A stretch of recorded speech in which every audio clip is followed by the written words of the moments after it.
안녕하십니까. 전국의 유튜브 구독자 여러분, 아프리카TV 시청자 여러분. 매주 수요일 여러분과 좀 잔혹하고 기괴한 이야기를 전달하는 오컬트 스토리의 김원입니다. 오늘은 여러분과 조금 오랜만에 디벳과 관련된 이야기, 그리고 다크넷과 관련된 이야기를 좀 전달을 해드리고자 합니다. 과거에도 여러 번 디벳이나 다크넷과 관련되어 있는 이야기들을 몇 번씩 안내를 해드렸었는데, 오늘 이 내용은 사람들 사이에서 굉장히 여러 가지 추측과 추론이 있는 상황입니다.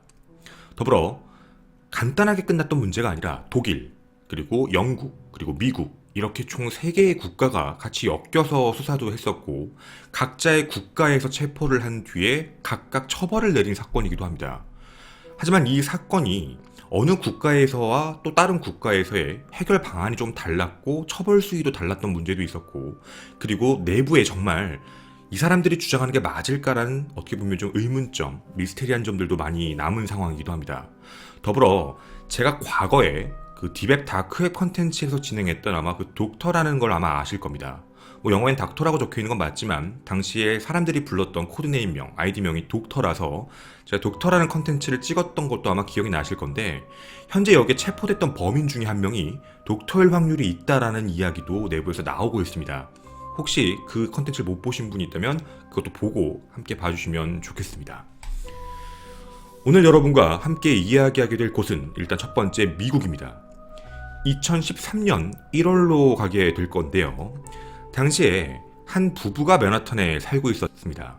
하지만 이들 사이에서 좀 문제가 있었고 별거 중이었던 상황이었죠. 근데 별거 중이었던 아내가 오랜만에 남편의 집에 아이를 데리고 가게 됩니다.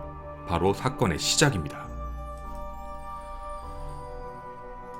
집에 들려서 남편의 집에 컴퓨터가 켜져 있는 걸 확인을 하게 되고, 왜 컴퓨터가 켜져 있지? 하고 컴퓨터를 봤을 때 컴퓨터 겉에 있는 폴더가 이름이 이상했던 게 있었던 겁니다. 이름이 BBQ1, BBQ2 뭐 이런 식으로 앞엔 BBQ라는 명칭과 그 다음 무슨 내용들이 적혀있던 거였죠. 그리고 밑에는 인터넷 페이지가 내려가 있는 창이 있어서 그걸 끌어올려 봤던 겁니다. 근데 거기엔 이상한 사이트에 접속한 내용이 나오게 됩니다.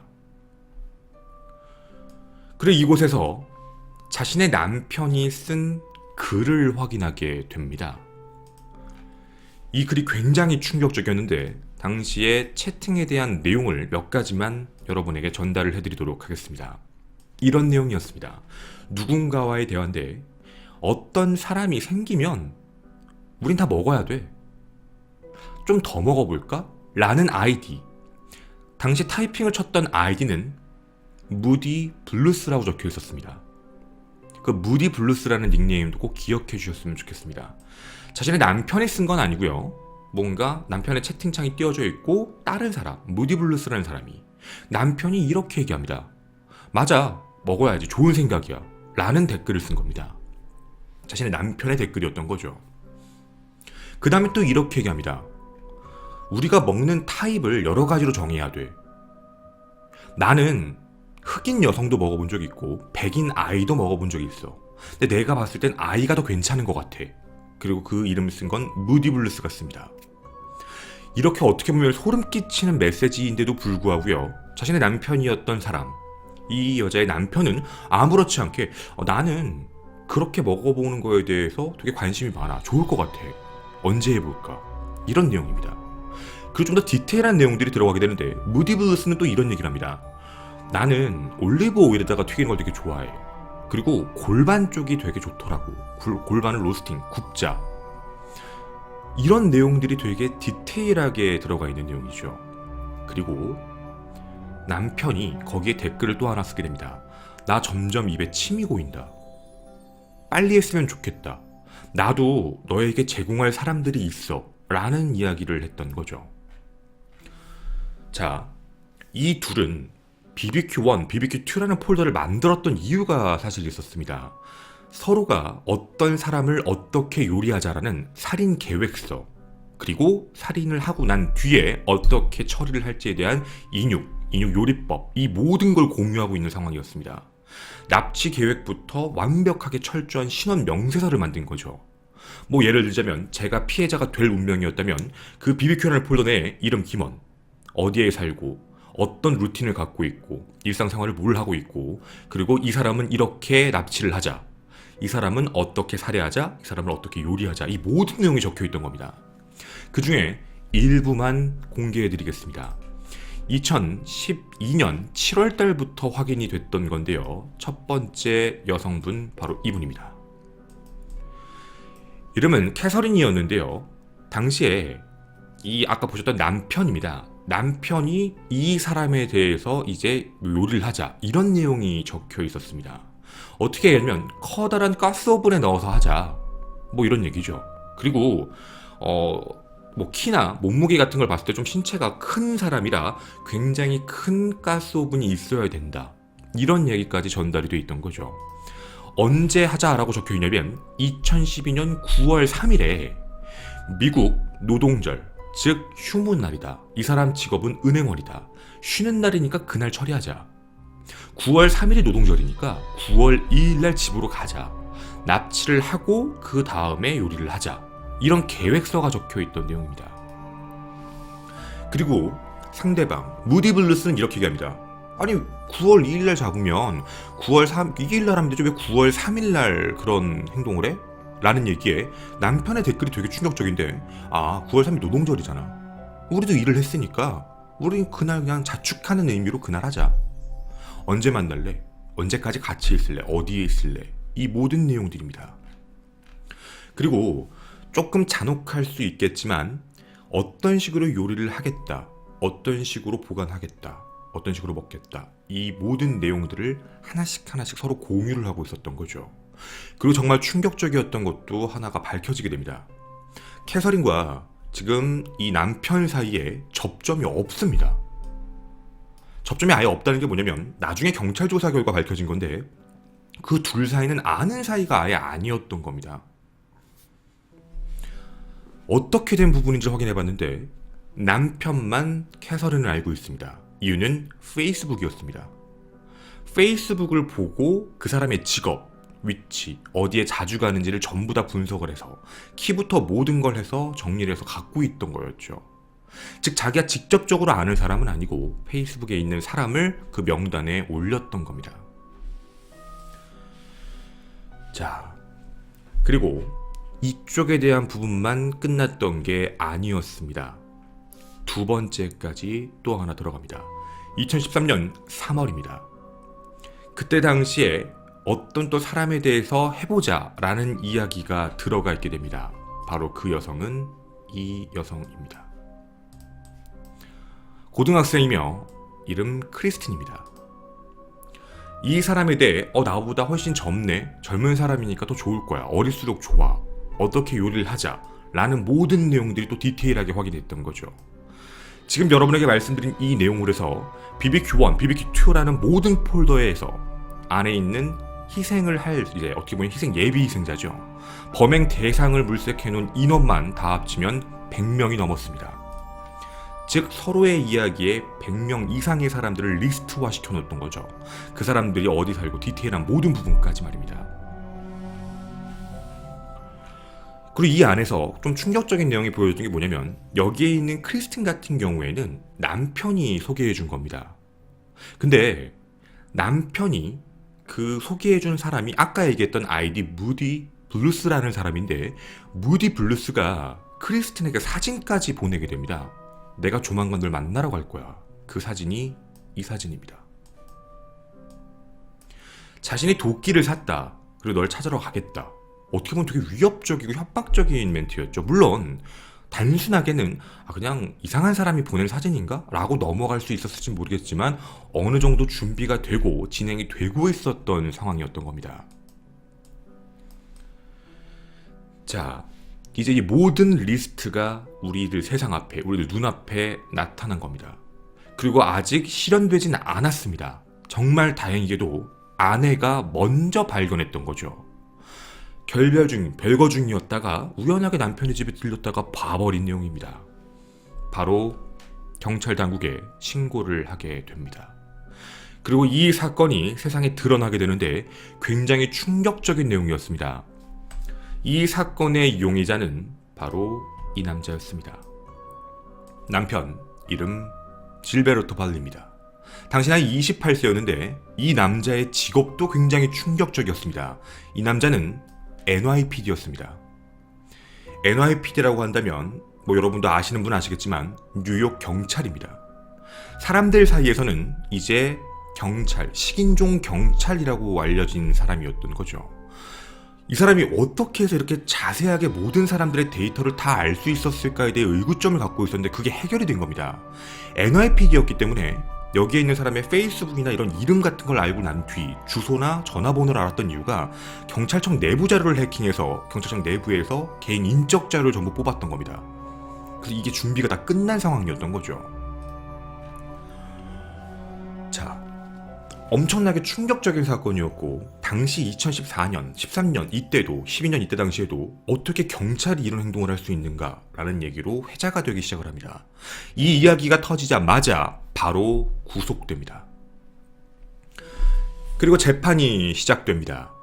당시 남편 발리의 변호사는 이렇게 이야기합니다. 정말 죄송하지만 여기에 발리는 실제로 아무것도 한 게 없다.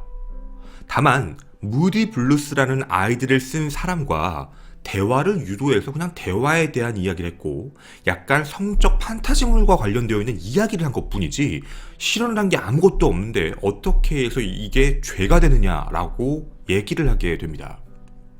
분명 이건 정상적인 어떻게 보면 정신상태다 이런 얘기를 하는 게 아니라 한 사람의 관심 분야, 취미 분야, 즉 한국에서도 얼마 전에 사건 때문에 터졌던 얘기였죠. 롤플레잉. 자신의 역할을 만들어 사람들과 그 롤플레잉 대화를 했던 인천 그 사건 아마 기억을 하실 겁니다. 그런 문제처럼 이건 롤플레잉과 관련된 부분인 건데 왜 굳이 이런 얘기를 하느냐. 이렇게 하는 건 공정한 판단이 절대로 아니다 라고 변호를 하게 됩니다. 더불어 이 이야기가 들어가다 보니까 연방정부의 검찰은 이런 얘기까지 합니다. 발리는 실제로 그 무디 블루스와의 대화에서 내가 제공할 사람들 그 명단에 자신의 자식, 자신의 몇 살 안 되는 아까 보셨던 딸까지 거론을 하고 있다. 즉 이건 분명히 정상적인 사람은 아니다. 그리고 살해할 사람, 어떻게 보면 앞으로 살해 계획이 있는 사람들과 너무나도 디테일하게 구체적으로 이야기를 했다 라는 부분이었던 거죠. 그리고 검찰은 최소 3명의 사람과 함께 음모를 꾸몄다. 아까 얘기해드렸던 무디 블루스라는 사람, 그리고 또 다른 사람 2명 더 있습니다. 이 사람들과 구체적이고 디테일한 내용들을 준비했기 때문에 범죄가 발생되기 전 먼저 잡은 거지 충분히 범죄를 저지를 문제였다 라고 얘기를 했던 겁니다.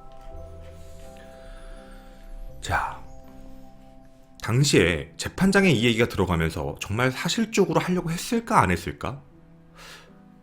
이 발리가 한 행동을 보면 적극적이보다는 소극적일 확률도 분명히 있었던 거거든요. 그래서 경찰들도 똑같이 생각을 하고 FBI가 나서기 시작합니다. 당시에 이 다크 땡땡땡 넷에서 함께 이야기했던 용의자들을 함께 검거하기 시작을 하는데 다른 사람들이 하나씩 나오게 됩니다. 첫 번째 남자 바로 마이클입니다.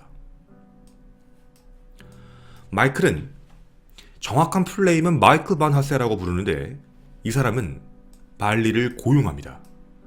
내가 죽이고 싶은 사람이 있어. 강간하고 죽여줘. 그리고 먹어. 괜찮아. 라고 얘기를 했던 겁니다. 바로 뭐였냐면 독일에 살고 있었지만 내가 아는 사람이 지금 현재 맨하튼에 있다. 네가 좀 죽여달라.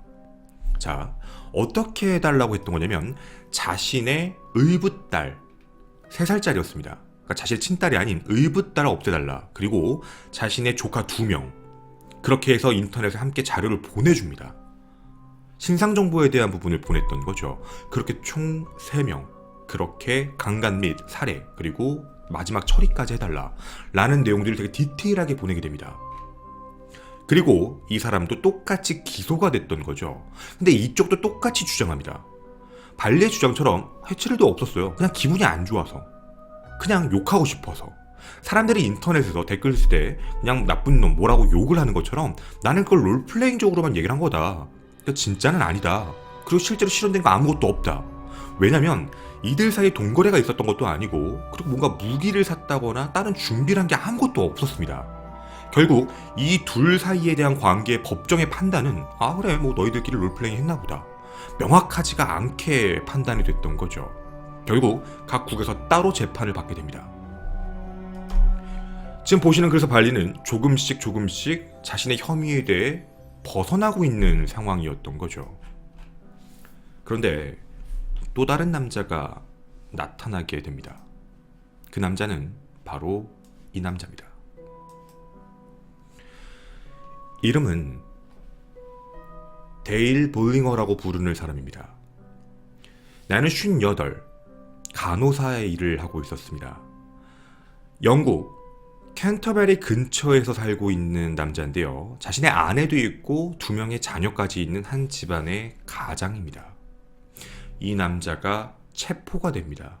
근데 이 남자는 혐의가 굉장히 이상합니다. 이 남자는 분명 발리에게 자기는 예전에 사람을 먹어본 적이 있어. 흑인, 백인 아이. 그거 죽여본 적도 있어. 되게 디테일한 내용들을 여러 가지로 얘기를 했거든요. 그리고 이 남자가 누구였냐면 아까 말씀드렸던 무디 블루스입니다. 둘 사이의 이야기가 가장 강했던 사람이었죠.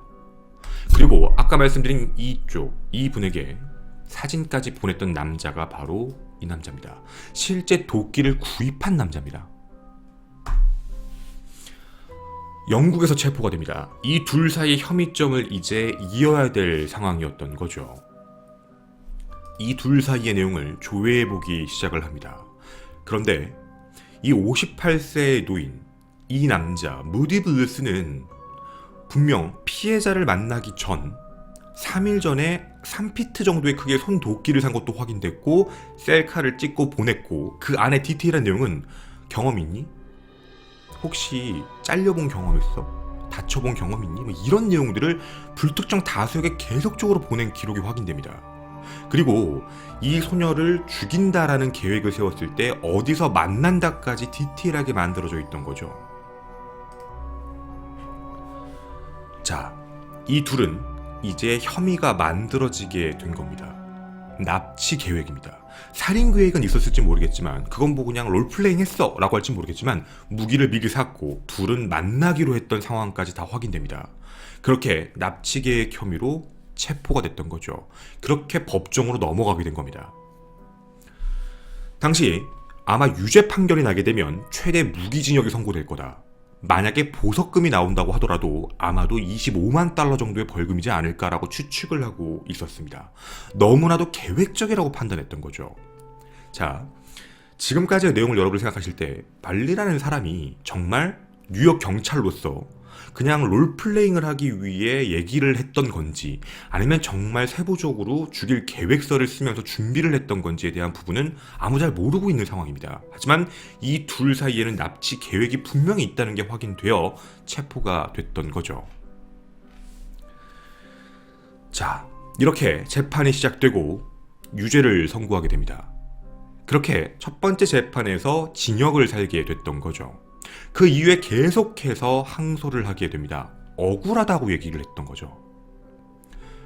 그리고 결국 2014년 7월 1일 발리는 맨하튼 남부지방법원에서 석방됩니다. 그의 주장, 그의 인터뷰에 대해서 그대로 읽어드리겠습니다. 나는 식인풍습에 빠져든 사람이 아니다. 근데 지난 3년 동안, 거의 2, 3년 동안 타블로이드 신문에는 내가 식인종 경찰이라는 표현이 나온다. 내가 어떤 여성을 요리하고 싶다라는 말을 쓴 건 사실이긴 하지만 난 그걸 진짜로 하려고 한 게 아니라 일종의 어떻게 보면 소설, 판타지물을 만든 것 정도다. 그게 죄라면 죄가 맞겠지만 나는 사람을 죽일 의도가 전혀 없었다. 나는 당시 2012년 당시에 아내와 사이가 굉장히 안 좋은 상태였고 아내가 갑자기 집에 들어왔다. 아내에 대한 분노심이 있었기 때문에 이런 사이트에 들어가서 어떻게 보면 여성을 대상으로 한 겨냥한 욕 같은 거 쓴 거다. 자, 나는 여기에 대해서 의미가 그렇게 강하다라고 판단하진 않았다 라고만 얘기를 했던 거죠. 그리고 자신이 처음에 죄를 받았던 내용에 대해서 자세하게 적혀있게 됩니다. 12월 3일 무죄 판결을 받게 됐던 건데 증거가 없다라는 걸로 풀려납니다. 왜 그랬냐면 판사가 봤을 때 발리는 누군가를 납치하려고 하는 의도는 없었다. 납치는 이쪽에서 하려고 한 거지 발리는 아니다 라고 판단한 겁니다. 즉 납치 혐의가 무죄가 된 거죠. 단지 인터넷에서만 이야기를 만든 것 정도다. 감옥에서 21개월 정도를 보냈는데 실질적으로 이 21개월이 적합한지도 모르겠다라는 게 법원의 판단입니다. 그리고 당시에 컴퓨터에서 확인됐던 구글 검색이었습니다. 인간의 고기를 준비하는 방법, 거대한 요리 기구, 살꽃 뭐 이런 거, 그리고 어떤 여자에 대한 데이터를 찾는 페이스북, 어떻게 보면 신상을 털었던 거겠죠. 이런 모든에 대한 것도 재판에 나오지만 조금 더 사실화, 극화하기 위해 찾은 거지 난 진짜로 이런 거에 대해서 할 마음이 없었다. 그리고 난 산 적도 없다. 난 트레이를 산 적이 없어요. 오븐을 산 적도 없어요. 그냥 그렇게 얘기만 한 겁니다. 그리고 마지막 문제가 바로 이거였습니다. 가정용 컴퓨터에서 나왔다라고 얘기했던 그 문서에 대한 이야기였는데 그 문서가 정확하게 판단이 안 됐던 겁니다. 검찰 측에서 제안을 제대로 못했던 거죠. 발리는 이렇게 얘기합니다. 이 모든 게 자신의 아내가 자신을 감옥에 보내기 위한, 딸의 양육권을 가져가기 위한 일부러 한 신고다라고 생각을 하고 있는 겁니다. 처음에 본인이 체포가 되고 나서 들어갔을 때 자신을 신고한 사람이 아내라는 것도 몰랐다고 합니다. 아니 이게 왜 갑자기 이렇게 됐지? 그러다가 자기는 체포가 되고 나서 이런 일들이 발생한 이유에 대해서 이제 공소장의 얘기를 듣기 시작했을 때 아 내가 들어간 이 사이트에 쓴 글 때문이구나 계속 얘기했다고 합니다. 아 저 근데 그거 그냥 장난으로 쓴 거예요. 저 진짜 아니에요 라고 얘기를 했지만 믿지 않았다는 거죠. 그리고 더 충격적인 건 FBI에 발리의 노트북을 가져다 준 사람이 아내입니다. 그래서 요원들도 발리의 핸드폰을 한 달 동안 추적을 했고 계속해서 데이터를 만들었는데 이 모든 데이터들이 실질적으로 공소장에 있는 그 내용이 증거자료로 채택된 게 거의 없습니다. 말로만 있다라고 얘기한 거지 실질적으로는 없던 거죠. 둘 사이에 연락점도 없었던 겁니다. 즉 발리의 이야기가 외부에 나타나기 시작을 하면서 사람들은 혼동이 오기 시작을 했던 거죠. 처음에 발리가 체포가 되고 구금이 되어 안에서 감옥 생활을 했을 때 처음 7개월 동안은 독방에 있었다고 합니다. 왜냐면 NYPD 즉 경찰 출신의 수감자였기 때문에 다른 수감자들이 죽일 수 있다는 문제 때문이었죠. 그 이후에도 아예 자신의 아내 누구도 면회가 오지 않았던 겁니다. 그 와중에도 본인이 걱정하고 있던 건 일기장에 적혀있는 내용인데 집세 누가 내지? 아내랑 아이한테 무슨 일 있으면 어떡하지? 부모님은 나를 어떻게 생각할까? 나 언제 나갈 수 있지? 이런 고민만 했다라고 합니다. 근데 모든 증거가 다 자신에게 불리한 내용. 그리고 좀 충격적인 내용이 뭐였냐면 핸드폰 내역을 분석한 FBI가 나타나서 너 여자 스토킹했네. 증거 있어. 라는 이야기를 했다는 겁니다. 근데 자기는 그런 적이 없다라고 얘기를 했던 거죠. 그 부분에 대해서 법정에서 증거가 없었습니다. 즉 떠본 거였죠. 당시에 출소한 이유가 뭐였냐면 검찰이 조사했다라고 얘기했던 내용들 대부분이 피해자 측 감시에서 나왔다라고 얘기하고 있지만 그 자체의 증거가 모호하다라는 부분입니다. 결국 유죄 판결을 받은 지 15개월 만이 지나서야 2014년 여름 배심원의 판단을 뒤집고 판사는 내용을 뒤집어서 이야기를 하게 된 겁니다. 이후 감옥에서 나오고 여론의 문매를 맞고 자신은 어떻게 보면 식인종이다. 식을 한 적도 없는데 이런 이야기를 받으며 이제 명령을 받게 됩니다. 첫 번째, 어떤 종류의 포르노도 볼 수 없다. 소지할 수 없다. 두 번째, 스마트폰을 사용하지 말아라. 세 번째, 맨하탄에 절대 들어오지 말아라. 어떤 직업도 얻을 수 없고 부채가 커지는 상황만 됐던 겁니다. 이게 바로 발리의 그 이후의 삶이었습니다. 사람들은 이런 이야기를 합니다. 정말 발리가 얘기하는 게 맞을까? 아니면 발리가 거짓말을 하는 걸까? 지금 사이에서도 아직까지 이야기가 왔다 갔다 하고 있습니다. 고의적으로 어떻게 보면 매장을 시키기 위한 방식으로 한 것이다. 아니면 이 사람이 거짓말을 하고 있는 것이다. 여러분이 생각하실 땐 누구의 이야기가 맞는 것 같습니까?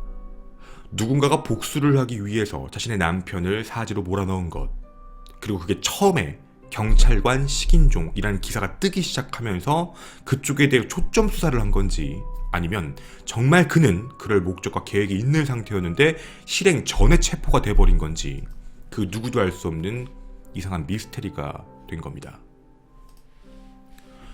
여러분이 생각하실 때 발리라는 사람은 악마입니까? 아니면 피해자입니까?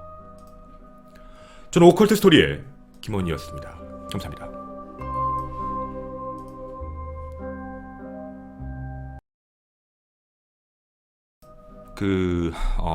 일단 아마 제일 궁금해하실 사람이 이 남자예요. 네, 이 남자, 무디라고 얘기했던, 네, 그러니까 무디 블루스에 대한 이야기인데, 그 무디 블루스가 체포가 된 이후에 제가 예전에 얘기했던 독터라는 사람이 사라졌어요. 그러니까 독터의 활동이 끊어졌어요.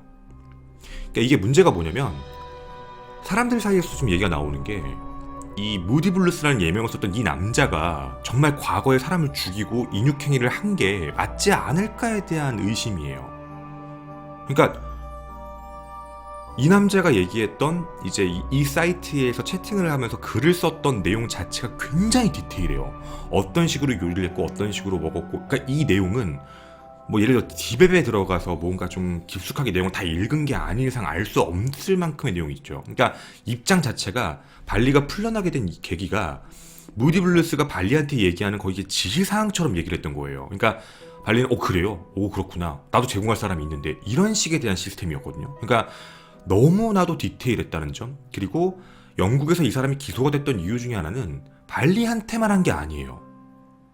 발리한테만 한 게 아니고 되게 여러 사람들에게 했다라는 점. 그리고 더불어서 직업이 간호사였어요.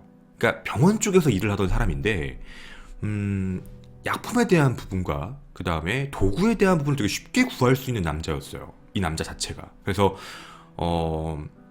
예전에 있었던 독터 사건하고 굉장히 여러 가지가 이어진다라고 생각을 했던 거예요.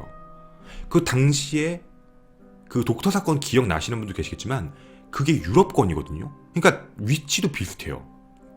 그런 문제 때문에 혹시 독터라는 남자가 이 남자가 아닐까? 저번에 얘기했던 디베베에서 굉장히 무서웠던 사람이었어요. 근데 그 남자가 이 남자가 아닐까요? 라는 사람들 사이의 추측이었어요. 왜냐면 그때 이후에 아예 사라졌어요, 그 남자가. 그래서 뭔가 조금 의심이 좀 간다? 라는 거였거든요. 이 사람이 아마 이게 계획을 함께 했지만 도끼도 사고 준비를 했다라는 모습을 보면 초범은 절대 아닐 것이다. 너무 적극적이었기 때문에 초범은 절대 아닐 것 같다라고 판단을 했던 거예요.